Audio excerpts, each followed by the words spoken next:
काठमाडौँको नरदेवीमा 2047 साल वैशाख 14 गते जन्मेका बालेन शाह हाल तिनकुनेका स्थानीय बासिन्दा हुन्। चिकित्सक डाक्टर रामनारायण शाह र ध्रुवदेवी शाहका सन्तानका रूपमा जन्मिएका उनको पुर्खौली थलो भने मध्य प्रदेशको महोत्तरी जिल्लामा पर्छ।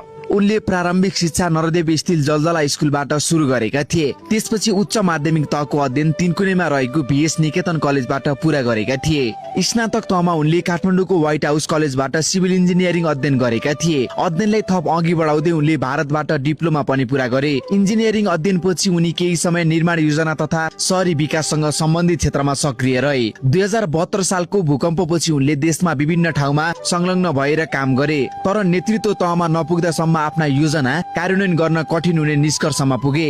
2074 सालमा स्थानीय निकायको निर्वाचन भएका दिन सामाजिक सञ्जालमा फेसबुकमा उनले एउटा स्ट्याटस लेखेका थिए। त्यसबेला त्यसले खासै ध्यान पाएन, तर 2079 सालको स्थानीय तह निर्वाचनमा काठमाडौँ महानगरपालिकाको मेयर पदको उम्मेद्वारको रूपमा आफूलाई अघि सारेपछि उनको 5 वर्ष अघिको उक्त फेसबुक स्ट्याटस पनि चर्चामा आयो। नेपाली र्याप संगीत क्षेत्रमा बालेन नामले परिचित उनले 2074 सालमा आफूले त्यस दिन कसैलाई पनि भोट नहालेको र 5 वर्षपछि हुने निर्वाचनमा आफै उम्मेद्वार बनेर आफ्नै लागि भोट हाल्ने लेखेका थिए। 2079 सालको स्थानीय तह निर्वाचनमा उनले स्वतन्त्र उम्मेद्वारको रूपमा काठमाडौँ महानगरपालिकाको मेयर पदमा चुनाव लडे। प्रमुख राजनीतिक दलका उम्मेद्वारहरूलाई पराजित गर्दै उनले ऐतिहासिक जित हासिल गरे। त्यसपछि उनले सुशासन, पारदर्शिता, सडक व्यवस्थापन, सार्वजनिक स्थानको संरक्षण तथा डिजिटल प्रणालीको प्रयोग जस्ता विषयमा सक्रिय रूपमा काम गर्दै आएका थिए।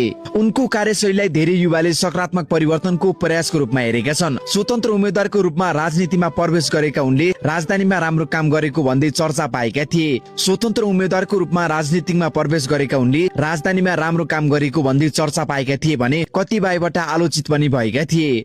माघ 4 गते महानगरको मेयर पदबाट राजीनामा दिएपछि उनको राजनीतिक परिचय अझै फराकिलो बन्यो।